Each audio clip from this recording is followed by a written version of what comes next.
Hi, Miss Seglin here. Today I'm going to be reading Chapter 18 of Lois Lowry's The Giver. Giver, Jonas asked the next afternoon, do you ever think about release? Do you mean my own release or just the general topic of release? Both, I guess. I apologize. I should have been more precise, but I don't know exactly what I meant. Sit back up. No need to lie down while we're talking. Jonas, who had already been stretched out in the bed when the question came to his mind, sat back up. I guess I do think about it occasionally, the giver said. I think about my own release when I'm in an awful lot of pain. I wish I could put in a request for it sometimes, but I'm not permitted to do that until the new receiver is trained. Me, Jonas said in a dejected voice. He was not looking forward to the end of the training. When he would become the new receiver, it was clear to him what a terribly difficult and lonely life it was, despite the honor. I can't request release either, Jonas pointed out. It was in my rules. The giver laughed harshly. I know that. They hammered out those rules after the failure 10 years ago. Jonas had heard again and again now reference to the previous failure, but he still did not know what had happened 10 years before. Giver, he said, tell me what happened, please. Giver shrugged. On the surface, it was quite simple. A receiver-to-be was selected, the way you were. The selection went smoothly enough. The ceremony was held and the selection was made. The crowd cheered as they did for you. The new receiver was puzzled and a little frightened as you were. My parents told me it was a female. The giver nodded. Jonas thought of his favorite female, Fiona, and shivered. He wouldn't want his gentle friend to suffer the way he had, taking on the memories. What was she like? He asked the giver. The giver looked sad thinking about it. She was a remarkable young woman, very self-possessed and serene, intelligent, eager to learn. He shook his head and drew a deep breath. You know, Jonas, when she came to me in this room, when she presented herself to begin her training, Jonas interrupted him with a question. Can you tell me her name? My parents said it wasn't to be spoken again in the community, but couldn't you say it just to me? The giver hesitated painfully, as if saying the name aloud might be excruciating. Her name was Rosemary, he told Jonas finally. Rosemary, I like that name. The giver went on. When she came to me for the first time, she sat there in the chair where you sat on your first day. She was eager and excited and a little scared. We talked. I tried to explain things as well as I could. The way you did to me? The giver chuckled ruefully. The explanations are difficult. The whole thing is so beyond one's experience, but I tried, and she listened carefully. Her eyes were very luminous, I remember. He looked up suddenly. Jonas, I gave you a memory that I told you was my favorite. I still have a shred of it left. The room with the family and the grandparents. Jonas nodded. Of course he remembered. Yes, he said. It had that wonderful feeling with it. You told me it was love. You can understand then. That's what I felt for Rosemary, the giver explained. I loved her. I feel it for you too, he added. What happened to her? Jonas asked. Her training began. She received well as you do. She was so enthusiastic, so delighted to experience new things. Remember her laughter? His voice faltered and trailed off. What happened? Jonas asked again after a moment. Please tell me.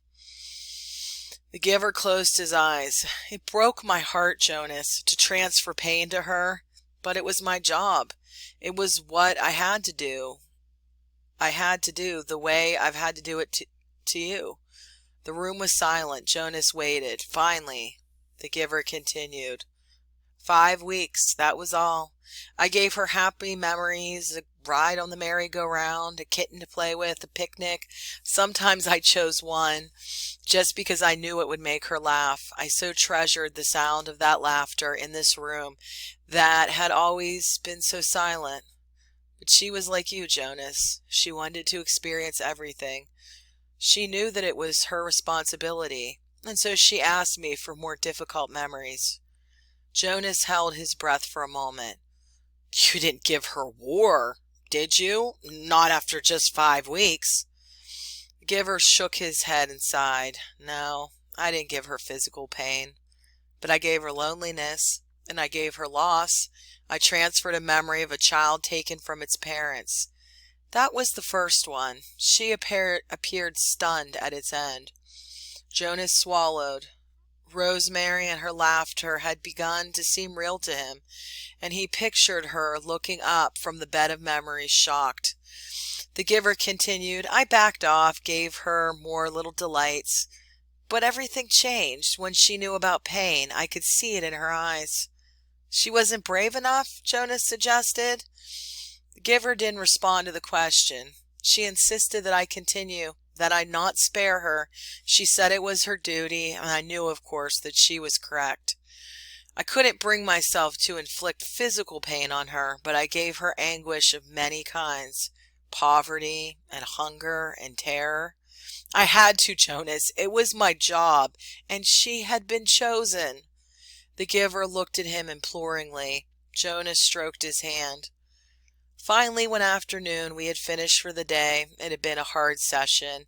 I tried to finish, as I do with you, by transferring something happy and cheerful. But the times of laughter were gone by then. She stood up very silently, frowning, as if she were making a decision. Then she came over to me and put her arms around me. She kissed my cheek. As Jonas watched, the giver stroked his own cheek, recalling the touch of Rosemary's lips 10 years before.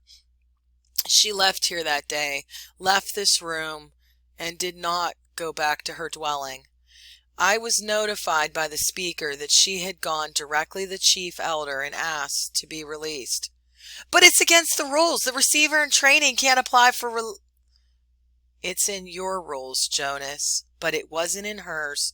She had asked for a release, and they had to give it to her.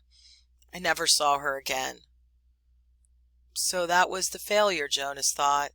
It was obvious that it saddened the giver very deeply, but it didn't seem such a terrible thing after all, and he, Jonas, would never have done it, never have requested release, no matter how difficult his training became. The giver needed a successor, and he had been chosen. A thought occurred to Jonas. Rosemary had been released very early in her training. What if something happened to him, Jonas? He had a whole year's worth of memories now.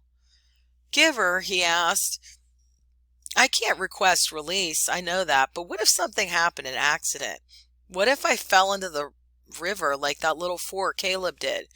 Well, that doesn't make sense because I'm a good swimmer, but what if I couldn't swim and fell into the river and was lost? Then there wouldn't be a new receiver, but you would already have given away an awful lot of important memories, so even though they would select a new receiver, the memories would be gone except for the shreds that you have left of them. And then what if... He started to laugh suddenly. I sound like my sister Lily, he said, amused at himself. The giver looked at him gravely. You just stay away from the river, my friend, he said. The community lost Rosemary after 5 weeks, and it was a disaster for them. I don't know what the community would do if they lost you. Why was it a disaster? I think I mentioned it to you once, the giver reminded him. That when she was gone, the memories came back to the people. If you were to be lost in the river, Jonas, your memories would not be lost with you. Memories are forever. Rosemary had only those 5 weeks' worth, and most of them were good ones. But there were those few terrible memories, the ones that had overwhelmed her. For a while, they overwhelmed the community. All those feelings. They had never experienced that before. I was so devastated by my own grief at her loss and my own feeling of failure that I didn't even try to help them, though. I was angry, too. The giver was quiet for a moment, obviously thinking. You know, he said finally, if they lost you, with all the training you've had now, they'd have all those memories again themselves. Jonas made a face. They'd hate that. They certainly would. They wouldn't know how to deal with it all. The only way I deal with it is by having you there to help me," Jonas pointed out with a sigh. The giver nodded. "I suppose," he said slowly, "that I could." "You could what?" The giver was deep in thought. After a moment he said, "If you floated off in the river, I suppose I could help the whole community the way I've helped you. It's an interesting concept. I need to think about it some more. Maybe we'll talk about it again sometime, but not now. I know you're a good swimmer, Jonas, but stay away from the river."